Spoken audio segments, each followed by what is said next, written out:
আজকের এই ভিডিওটা জ্ঞান দিতে বসলাম দুজন বড় ব্লগারকে জ্ঞান দিতে বসলাম। দুটো আলাদা ভিডিও করতে পারতাম, কিন্তু সময় খুব অল্প, তাই কালকে রাত্রিবেলা একজনের 4 মাস বাদে কামব্যাক, একজন ব্যাক করেছে সোশ্যাল মিডিয়াতে 4 মাস বাদে, তার উপর দিয়ে অনেক ঝড় বয়ে গেছে। আর আমাদের প্রিয়া রানী, এই দুজনকে আজকে একটু জ্ঞান দেব, কারণ আমি খুব তাড়ায় আছি। আজকে থেকে মিস্ত্রি লেগেছে বাড়িতে, আবার ওই জন্য কখন কোথায় কিভাবে যেতে হয়, হয়তো বেরোতেও হবে, সেই জন্য দুজনকে নিয়েই বলবো, খুব ছোট্ট করে বলবো, জ্ঞান দেব। হ্যাঁ, দি কনফিউজ বক্সের সায়ন্ত আর আমাদের প্রিয়া, এদের দুজনকে আজকে একটু জ্ঞান দিতে আসলাম। জ্ঞান তো দিতে পয়সা লাগে না, ফ্রি জ্ঞান। হ্যাঁ, অনেক সময় জ্ঞান অনেকের কাজেও লাগে। তো চলো আজকে মূল পর্বে যাওয়া যাক। এদের দুজনেরই ফটো আজকে আমি থাম্বনেলে দিয়ে দেবো, যাতে তোমরা বুঝতে পারো এদের দুজনকে নিয়েই বলবো, একটু একটু করে বলে যাব। চলো, নিশ্চয়ই তোমাদের ভালো লাগবে। আর তোমাদের অমূল্য সম্পদ, আজকে কিন্তু প্রিয়াকে একটুখানি বকেই যাব। চলো, আর তোমাদের অমূল্য মতামত অবশ্যই আমার কমেন্ট বক্স খোলা, তার জন্য দিয়ে দিও। দিলে বন্ধুরা, কেমন আছো তোমরা? নিশ্চয়ই ভালো আছো, আমিও খুব ভালো আছি। ওষুধ খেয়েছি, কালকে মোটামুটি একটা ডোজ পড়েছে, আজকে একটা ডোজ পড়বে, একদম খতম। কারণ ঠিক সময়ে ঠিক রোগে ঠিক ওষুধ যদি পড়ে, আশা করি তাকে আর বাড়তে দেওয়া যায় না, সে জায়গা মতো আস্তে করে নেমে যায়। তো ঠিক সময় ঠিক জায়গায় ঠিক ওষুধ পড়ে গেছে, একদম সুস্থ। তো এই তো গেল আমার কথা, দেখে মনে হচ্ছে যে কালকের থেকে আরও অনেকটা সুস্থ আমি। ব্যথাটা তো একদমই নেই। তো যাই হোক, প্রথমে কাকে দিয়ে বলি? প্রথমে প্রিয়াকে দিয়ে বলি, তারপরে সায়ন্ত, হ্যাঁ, ওকে নিয়ে বলবো। প্রথমেই বলি, প্রিয়া, ডিসিশান নাও তুমি, কিন্তু তুমি একটু হঠকারী সিদ্ধান্ত নাও। তোমার শ্বশুর এখন হাসপাতালে, এই কথাটা বলতে হলো, আমাকে বলতে আসলাম। তোমার শ্বশুর এখন হাসপাতালে, কালকে তোমার উলট পালট দেখেছি সংসার। হ্যাঁ, চোখের জলও লুকিয়েছো, কারণ সেটা তুমি গ্রামে থাকতে ভালোবাসো, তুমি শহরে গেছিলে তোমার ছেলের জন্য, এবং সেই সংসারটা যখন তোমাকে আবার ভেঙে এখানে নিয়ে আসতে হলো, তখন তোমার চোখে জল। অনেকেই তোমাকে প্রশ্ন করেছে কালকে, তুমি তো গ্রামে থাকতে ভালোবাসতে, তাহলে শহর থেকে তোমার নিজের বাড়িতে আসতে কষ্ট কেন? না বন্ধুরা, মানুষ যখন একটু ভালো, মানে খারাপের থেকে একটু ভালো জায়গায় একটু ভালোভাবে থাকতে পারে না, তখন তারা আবার খারাপ জায়গায় আসতে একটু কষ্ট হয়। হ্যাঁ, প্রথম কথা বলছি যে ও শহরে গেছিল ওর বাচ্চাটার জন্য, মানে ওর ছেলের জন্য, ছেলের পড়াশোনার জন্য। আরে বাবা মার তো আমরা সবাই চাই আমাদের সন্তানকে বেটার থেকে বেটার জায়গায় দিতে, বেটার থেকে বেটার সুবিধা দিতে। তো সেই জন্য ও গ্রাম ছেড়ে, আর সত্যি কথা, গ্রামের যে জীবন ওর, হয়তো অনেক লোকজন, অনেক মনের মানুষ, কাছের মানুষ, এটা যেমন ঠিক বাপের বাড়ি কাছে, এটা যেমন ঠিক, সেরকম ওর যে শহরে গেছিল, ও যে ফ্ল্যাটে ছিল, সেই ফ্ল্যাটের সুখ সুবিধাটা অনেক বেশি। জল কল, তারপরে কাদা মাটি, এগুলো পরিশ্রমটা অনেক কম। লোকজন যদি ঠিকমতো পায় তাহলে পরিশ্রমটা অনেক কম, সেই জন্য সেটা স্বাচ্ছন্দ্যের একটা মার্বেল ফ্ল্যাট ছিল, একটা স্বাচ্ছন্দ্য বোধ করতো, এবং সেখানে একটা সুখ ছিল। ঠিক আছে, তারপরে ছেলের যেটা মেন ছিল, ছেলের স্কুল, তারপরেও শেষ কথা হচ্ছে একটা সংসার মানুষ যেখানে গুছিয়ে নেয়, সেখান থেকে হঠাৎ করে যদি সেই সংসারটাকে আবার ভেঙে, যেমন বাসা ভাড়ি, এক জায়গার থেকে যখন আর এক জায়গায় 2-3 বছর থাকার পরে মানুষ যায়, তখন এই বাসাটার জন্য মন খারাপ হয়, ভীষণ মন খারাপ হয়, কান্নাকাটি হয়। আমি এক সময় ভাড়া ছিলাম, কোনো বাড়ি থেকে অন্য বাড়িতে যেতে গেলে আমার যে বাড়িওয়ালারা হাউ হাউ করে কাঁদতো, হয়তো পরিস্থিতির চাপে পড়ে আমাকে সেই ঘরটা হয়তো ছাড়তে হয়েছে, কিন্তু এখনও আমাদের যে বাড়িওয়ালারা আছে তাদের সঙ্গে, সবার সঙ্গে 2-3 জন আছেন, প্রত্যেকের সাথে আমার ভীষণ ভালো সম্পর্ক। তাই বলে, যাই হোক, আমার প্রসঙ্গ বলছি না। তো ওই জন্যই প্রিয়া কালকে একটু কেঁদেছে, আর তারপরেও ওর পরিশ্রম 4 গুণ 10 গুণ হয়ে গেছে, কারণ আবার সেই সংসারটাকে ভেঙে নিয়ে এসে, এখানে নিয়ে এসে কী পরিস্থিতি ওর, সেগুলোকে গুছানো। তার মধ্যে সবথেকে বড় কথা, কাজ করতে তো কার্পণ্য না, কোনো দিন দেখিনি প্রিয়া কাজ করতে কুণ্ঠিত বা কুড়েমি করেছে বা মানে আলস্যতা দেখিয়েছে। কিন্তু প্রিয়ার যে বাচ্চা কোলে রয়েছে, একটা ছোট্ট বাচ্চা, আর আমরা দেখতে পাচ্ছি একটা দিন মেয়েটা রেস্ট নেয়নি। এই যে সিজারের পরে এই যে অত্যাচার করছে নিজের শরীরের, জানি না ঠাকুর যেন ওকে ভালো রাখে, জানি না এর পরিণতি কী হতে পারে। সেই জন্য ওর মনটা খারাপ হয়েছে, স্বাভাবিক। গ্রাম থেকে গেছিল শহরে, একটু সুখভোগের উপভোগও ছিল, তার সাথে ছেলেটার পড়াশোনা, সেই জন্য তারপরে সংসারটা গুছিয়ে নিয়েছিল, সাজিয়ে নিয়েছিল। সেই সংসারটা ভেঙে আবার ওকে এখানে নিয়ে নতুন করে আবার সাজাতে হবে, গুছাতে হবে। সেই জন্য হয়তো ওর চোখের কোণায় জল, আর যে জলটা ওর বোন আর ওর ছেলে দেখে ফেলেছিল। এটা প্রত্যেকটা মেয়েরই হয়, সেটার জন্য না যে ও তাই বলে এই পরিবারটাকে বা এই যে গ্রাম্য পরিবেশটাকে ভালোবাসে না, তা নয়। কিন্তু এটা গেল প্রথম কথা। যেটা বলবো সেটা, প্রিয়া, তুমি অন্তত একটা মাসের টাকা দিয়ে হলেও ফ্ল্যাটটাকে রাখতে পারতে। কারণ হচ্ছে, প্রথম কথা হচ্ছে ফ্ল্যাট ছেড়ে দিলে হট করে ফ্ল্যাট পাওয়া যায় না। দ্বিতীয় কথা, এই যে ফ্ল্যাট ছেড়ে এই যে জিনিসপত্রগুলো নিয়ে আসলে, এখানেও কিন্তু তোমার অনেকগুলো টাকা খরচা হলো, গাড়ি ভাড়া, লেবার খরচা, অনেকগুলো টাকা, তারপরে জিনিসপত্র টানাটানি, এই যে সবথেকে বড় কথা, এই যে পরিশ্রম, একটা মাস দেখতে পারতে। কারণ আমি বলছি না, এই যে তোমার শ্বশুর দিনের পর দিন ডিটোরিয়েট করছে, তোমার শ্বশুর, ভগবানের কাছে কামনা করি তোমার শ্বশুর খুব তাড়াতাড়ি সুস্থ হয়ে বাড়িতে আসুন। কিন্তু যেহেতু উনি হাসপাতালে রয়েছেন, তোমার তো এত চাপ ছিল না, এখন তো একটু চাপ কম। প্রথম কথা, তুমি ফ্ল্যাটে গিয়ে থাকতে পারতে, আর সেক্ষেত্রে তোমার অভির একটু কষ্ট হতো। কিন্তু অনেকেই বলছে না, ফ্ল্যাটে গিয়ে থাকলে লোক না পেলে অসুবিধা, ও বাচ্চাকে কি করে দিয়ে আসবে, ও দিয়ে আসে। কিন্তু ফ্ল্যাটটা তুমি না ছাড়লেও পারতে, 8,000 টাকার ব্যাপার তো, একটা মাস যেত, একটা মাস অন্তত দেখতে পারতে। তোমার শ্বশুর ভালো হলে 1 মাসের মধ্যে ভালো হয়ে যাবেন। আমি কি বোঝাতে চেয়েছি নিশ্চয়ই তুমি বুঝতে পারছো, যে একটা মাস অন্তত দেখতে পারতে। যদি শ্বশুর ভালো হয়ে বাড়ি চলে আসতেন, ওকে, তখন ফ্ল্যাটটা ছেড়ে দিয়ে চলে আসতে। তারপরের কথাটুকু আর নাই বা বললাম, কারণ তোমার জায়ের কালকে ভিডিও থেকে জানতে পেরেছি যে তোমার শ্বশুরের এখন সেন্সও চলে গেছে, হাত দিয়ে নাড়া করলে তিনি উত্তর নিচ্ছেন। অতএব দিনের পর দিন ডিটোরিয়েট করছেন।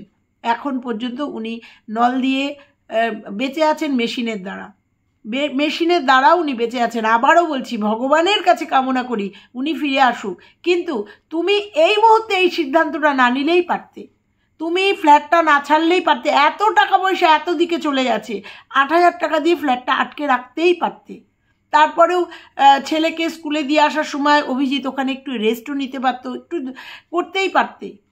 এইটা আমার মনে হয় না, এটা মনে হয়েছে তোমার হঠকারী। সব থেকে বড় কথা, এই পরিশ্রমের মধ্যে তারপরে তোমার এই যে জিনিসপত্র টানাটানি, তুমি বুঝতে পারছো না রক্তের জোর আছে তো তোমার, সেই জন্য তুমি তোমার উপরে অত্যাচারের চরম সীমানা পৌঁছে দিচ্ছ।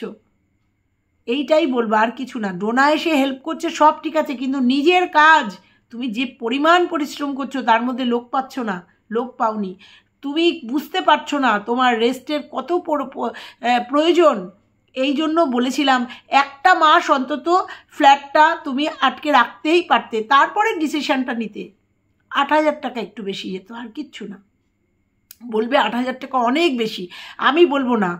এই যে তোমার মাল আনতে কত খরচা হয়েছে একটু বলো তো, কত খরচা হয়েছে? সেখান থেকে হয়তো আরও 2-1,000 বা 3,000 টাকা বেশি। সেক্ষেত্রে তোমরা হিসাব করো ঠিকই, কিন্তু কেমন হিসাব করো আমি জানি না। সেক্ষেত্রে আমি বলবো যে অন্তত একটা মাস দেখতে পারতে। সব থেকে বড় কথা, তোমার বাচ্চাটা ছোট, একটা মাস এই যে টানাটানি না করে একটা মাস দেখতে পারতে, যে প্রয়োজনীয় জিনিসগুলো টুকটুক করে নিয়ে আসতে। এইটুকুই আমার বলার ছিল, যে তুমি অন্তত একটু ধীরে, তুমি তো গেছিলে তোমার ছেলেটাকে পড়ানোর জন্যই। তুমি বলো তো, আজকে যদি শ্বশুর ধরো ভালো হয়ে ফিরলো এখানে, তুমি কি করবে? ওই যে আয়ুষের যে কষ্টটা, সেই কষ্টটা তো থেকেই গেল। ওকে এই পরিশ্রম করে তো যাতায়াতটা করতেই হচ্ছে। তুমি সেটা একবারও চিন্তা করবে না? তোমার নিজের কাঁচা নারী, সেটার কথা একবার ভাববে না? তোমার এই যে পরিশ্রম, এই যে টানা হিসড়া করে আবার নতুন করে এই যে গুছানো, তুমি এটা ভাববে না? তোমার প্রমোশনাল ভিডিও করার জন্য আবার নতুন করে সাজাতে হবে, তোমার বিজনেসের জায়গা সুন্দর করে গোছাতে হবে, এগুলো তুমি ভাববে না? আরে তুমি তো এইটুকু তুমি বাস্তবের সাথে পরিচিত হয়েছো। মাথায় তেল না থাকলে কেউ পুজবে না, পয়সা না থাকলে কেউ ঘুরেও তাকাবে না। আজকে তোমার দুটো পয়সা হয়েছে, মাথা তুলে দাঁড়াতে শিখেছো জন্যই কিন্তু আজকে এইগুলো করতে পারছো। এইগুলো যাই হোক, এইটুকুই তোমাকে শুধু বললাম, ফ্ল্যাটটা অন্তত আর একটা মাস রাখতে পারতে, একটু ওয়েট করে যেতে পারতে। তারপরে যা হতো, ভালো মন্দ যাই হতো না হতো, তারপরে ডিসিশনটা নিতে। একটা মাস চলে এসছো, ঠিক আছে, শ্বশুরের শরীর খারাপ, চলে এসছো, এটা একদম মানে তোমার উপরে, এটা আমি 100-তে 100 সাপোর্ট করি। যে এই সময় স্বামীর কথা শুনে স্বামীর পাশে থাকার জন্য তুমি চলে এসছো শ্বশুরের এই পরিস্থিতিতে, এটাতে নিজের জীবনের উপর দিয়ে নিজেদের বাচ্চাদের কথা ভাবনি, নিজের শরীরের কথা ভাবনি, চলে এসছো, এটা এখানে কোনো ভুল নেই। কিন্তু তুমি ফ্ল্যাটটা ছেড়ে আমার মনে হলো আবার একটা ভুল করলে। যাই হোক, আবারও বলছি, খুব তাড়াতাড়ি তোমার শ্বশুর ভালো হয়ে বাড়িতে আসুক, এটুকুই কামনা করি। তো এই তো গেল প্রিয়ার কথা। এবার ভাবি বলছি, যেটাকে তোমরা সবাই টক্সিক বক্স বলেছিলে, 4 মাস বাদে কালকে সায়ন তো ফিরেছে এবং সবার কাছে হাত জোর করে ক্ষমা চেয়েছে আমাকে আর একটা সুযোগ দিতে, কারণ ও খুব বড় মাপের ব্লগার। একটা কথাই বলবো, হ্যাঁ অনেক নেগেটিভ ভিডিও নেমেছিল, আমিও করেছিলাম, হয়তো মনে পড়ছে না, হ্যাঁ করেছিলাম। তো একটা কথাই বলবো, সুন্দর করে ব্লগিং করো, সুন্দর করে সবার কাছে প্রেজেন্ট করো। মানুষ জীবন যখন তোমাকে একটা ভালো সুযোগ দিয়েছে, যেহেতু কন্ট্রোভার্সি ক্রিয়েটার, আর তোমার ভিডিওটা কালকে রাতে চোখে পড়লো, আর সত্যি কথাই তুমি একসময় আমার খুব প্রিয় একজন মানে কি বলবো আর্টিস্ট ছিলে, এখনও তুমি আমার প্রিয় আর্টিস্টই। আর টিভি সিরিয়ালে তোমাকে খুব মানে ফেভার করতাম, তো সেখান থেকেই বলবো। তারপরেও তোমার জীবন কাহিনী যখন দেখেছি, সত্যি সত্যি একটু একটু করে তোমার প্রতি ঘৃণা জন্মেছিল। কারণ একটা ছেলে যখন একটার পর একটা মেয়ের জীবন নিয়ে খেলে, তাদের শুধু কন্টেন্ট বানায়, তাদের ছেড়ে দেয়, তারপরে সত্যি কথাই তার প্রতি সেই ভক্তি, শ্রদ্ধা, ভালোবাসাটা থাকে না।